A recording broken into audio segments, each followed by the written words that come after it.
Olá, seja bem-vindo. Mais um comentário do Evangelho segundo o Espiritismo, com o amparo espiritual do Centro Espírita Paulo de Tarso, do município de Vinhedo. Nós iniciaremos os nossos comentários hoje sobre o capítulo 26 do Evangelho segundo o Espiritismo, Dar de graça o que de graça recebeste. Os itens de 7 a 9, mediunidade gratuita. Para iniciarmos a nossa reflexão, nós te convidamos para mergulhar conosco no momento de prece preparatória. Mestre Jesus, é com muita alegria que nos reunimos mais uma vez em Teu nome, buscando o amparo e a inspiração dos Teus representantes de luz, aqui presentes, envolvendo os nossos corações, dilatando a nossa consciência, e nos permitindo aprender com o Teu modelo incomparável. Sê conosco mais uma vez. Graças a Deus. O capítulo 26 inicia-se com uma citação de Jesus no Evangelho de Mateus, no capítulo 10, versículo 8. É uma simples frase. Essa frase foi retirada de um trecho do Evangelho de Mateus, que é considerado como a missão dos 12. Porque neste trecho do Evangelho, exatamente no capítulo 10, Jesus reuniu o seu colegiado de apóstolos, os 12 apóstolos, e deu-lhes instruções para que eles soubessem como proceder e o que fazer na tarefa que eles estavam ali assumindo diante do Mestre Jesus. E é claro que essa recomendação o Mestre sabia que atravessaria os milênios e chegaria até o nosso coração. Então vamos ler textualmente.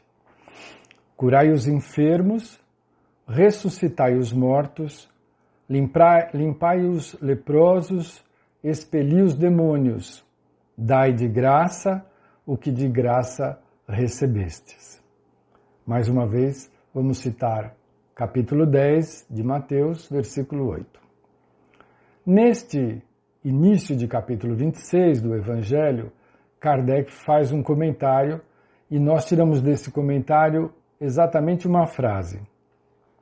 Esse dom, referindo-se à mediunidade, fora dado por Deus gratuitamente para alívio dos que sofrem e para ajudar a propagação da fé.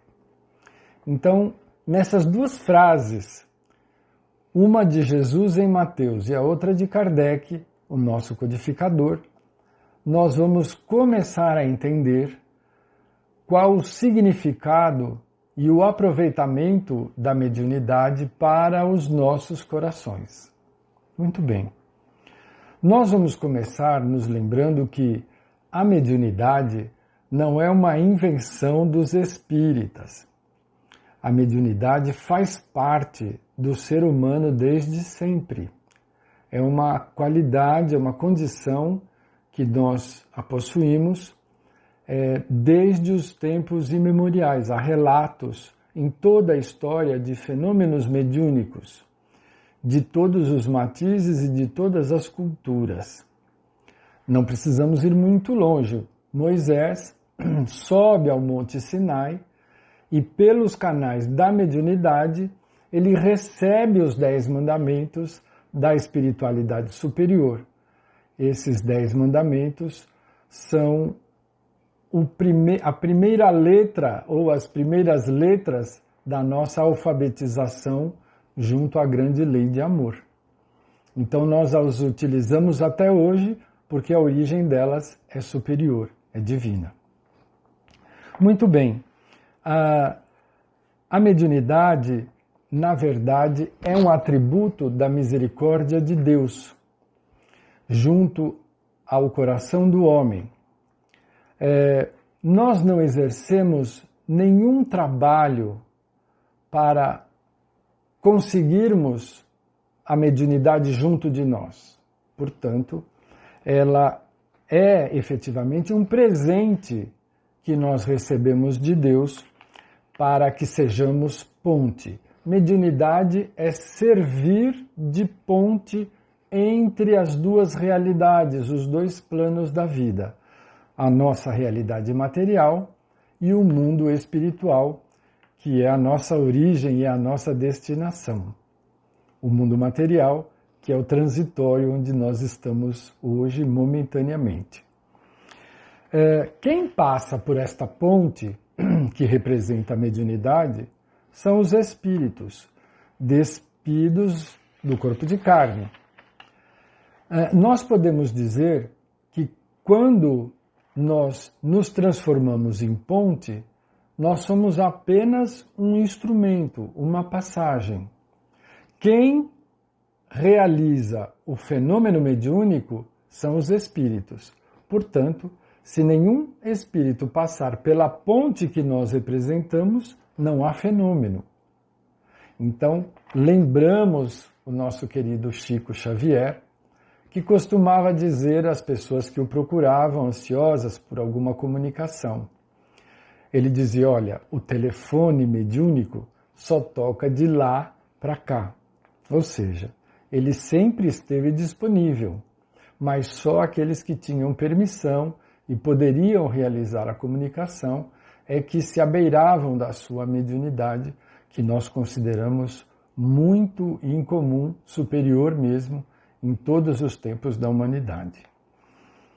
Todos somos médiuns, é a afirmativa dos benfeitores, é a conclusão a que chegou Kardec, mas somos médiuns em diversos níveis diferentes. Alguns de nós possuímos uma ferramenta mediúnica, digamos, mais ostensiva. E por que seria isso? Será que estes que possuem mais ostensividade mediúnica são espíritos melhores, especiais, diferentes, preferidos de Deus? Não, nada disso. Nós vamos procurar entender na nossa condição, na construção da nossa realidade. Nós somos almas imortais. Fomos criados por Deus para trilharmos, desde a ignorância em que fomos criados, os caminhos sem fim da evolução e da autoiluminação, através de um aprendizado infinito. Portanto, nós, para chegarmos no momento em que estamos, todos nós, nessa atualidade, já vivemos centenas de existências como esta, que hoje nos reúne aqui. E nessas muitas vidas, nós muitas vezes trilhamos o caminho estreito do bem, da luz, como nos convida o Pai de infinito amor e bondade, e enviando o nosso Mestre como modelo para trilharmos este caminho, que é amando a Deus acima de tudo e ao próximo como a nós mesmos. Isso muitas vezes nós fizemos, mas em outras muitas vezes nós resolvemos sair dessa trilha, pegar atalhos em busca dos convites da ilusão, das ilusões materiais. E a lei nos permite. O Pai nos constrói de uma maneira a termos livre escolha. Ele nos atribui esta condição porque ele entende que através da liberdade de escolha nós aprenderemos com os resultados das nossas ações.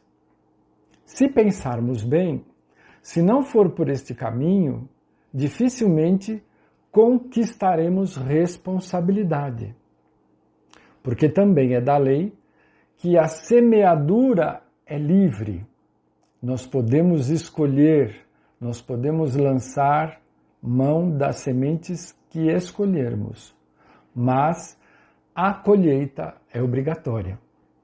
Desta forma, a sabedoria do Pai nos permite aprender com os nossos próprios erros. Porém, para que os atalhos que nós pegamos das ilusões para retornarmos à estreita trilha do bem e da luz, todas as vezes que tivermos que retornar, retornaremos por caminhos de dor e sofrimento. Isto é inevitável.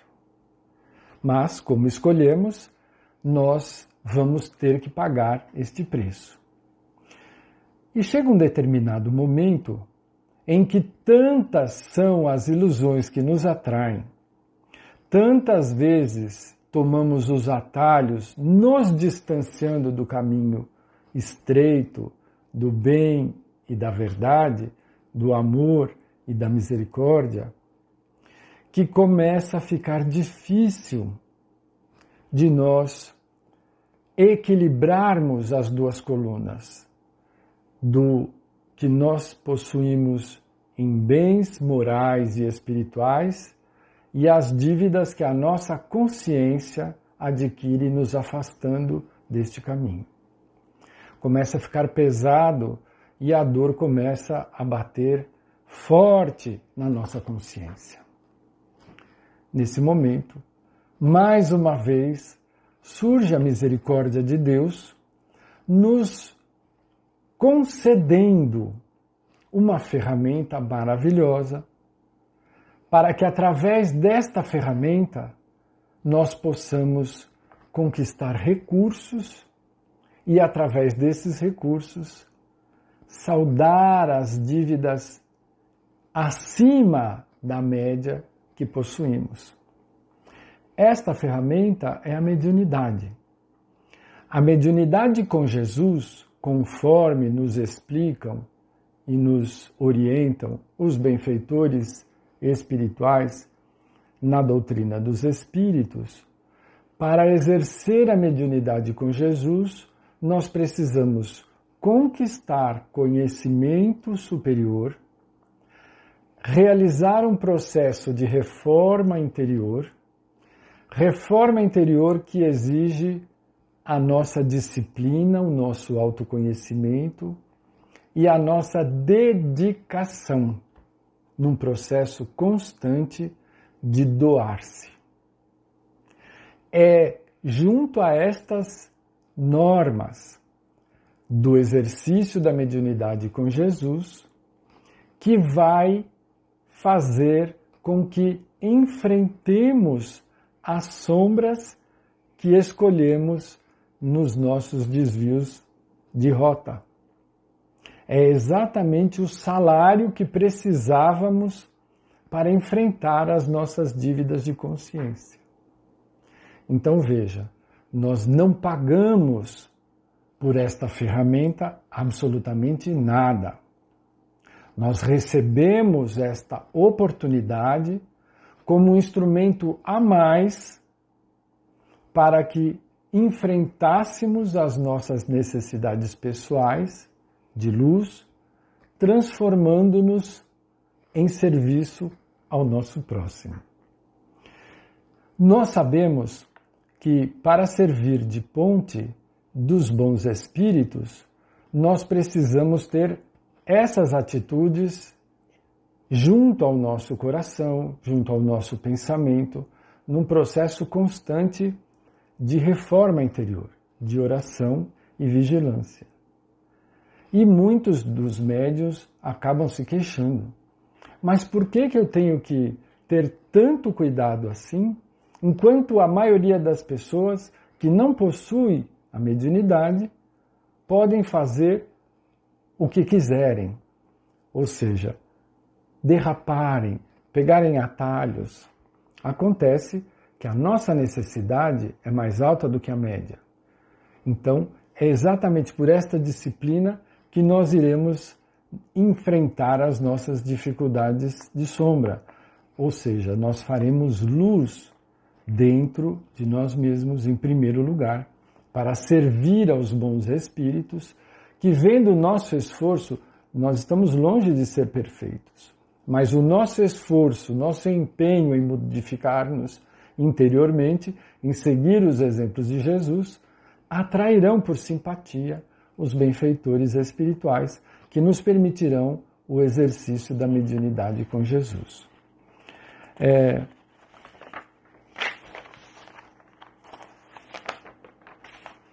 Portanto, o exercício dessa ferramenta deve ser praticado de forma muito digna, ética e sem nenhum tipo de cobrança, nem em valores materiais, nem em favores, nem em envaidecimento. Porque se nós entrarmos por esse caminho, nós incorreremos nos erros que estamos procurando nos libertar. Portanto, confirma-se a sugestão do Cristo da importância que ele dava junto ao Colégio dos Apóstolos de dar de graça o que de graça nós recebemos. Mas, Afonso, não existem médiuns que cobram pelo trabalho que realizam? Sim, nós estamos reunidos sob o amparo de uma casa espírita, de acordo com a doutrina dos espíritos e com a nossa interpretação dos ensinos de Jesus. Esta é a nossa condição. Mas, como a mediunidade não é exclusivamente nossa, existem muitos outros médiuns que praticam a mediunidade sem Jesus. No hemisfério norte, nos países da Europa, da América do Norte, existem legislação especial que rege a profissão dos chamados sensitivos. Mas esta é uma outra realidade. Nós estamos vinculados aos nossos compromissos que assumimos voluntariamente. Então vamos entender que quando nos aproximamos da mediunidade com Jesus, estas são as explicações que os Espíritos nos dão e a forma como devemos nos utilizar deste considerado presente de Deus. Portanto, os médiuns não são seres especiais e iluminados, mas são seres necessitados de ajuste moral e espiritual que recebem a oportunidade de se transformar através da alavanca da mediunidade. Então, tratemos, portanto, a mediunidade com o respeito que ela nos deve, não pagando pelo seu uso, não elogiando os médiuns que fazem um grande trabalho de esforço interior para vencer o orgulho e o egoísmo, e entendendo que todos nós somos grandes devedores da misericórdia e da bondade de Deus, que quando entendemos melhor a função e o mecanismo de funcionamento da mediunidade, vamos compreender que a misericórdia e a sabedoria de Deus cresce no nosso entendimento, porque Ele nos socorre em todos os aspectos, em todos os momentos, principalmente aqueles de nós que mais necessitamos, somos os mais atendidos. Porque em verdade o Pai nos quer transformados, melhorados, modificados e empenhados em passar pela porta estreita na direção de um amanhã mais feliz. Dessa forma, deixamos para reflexão a leitura do capítulo 26 do Evangelho segundo o Espiritismo e desejamos a todos uma noite de muita paz. Muito obrigado.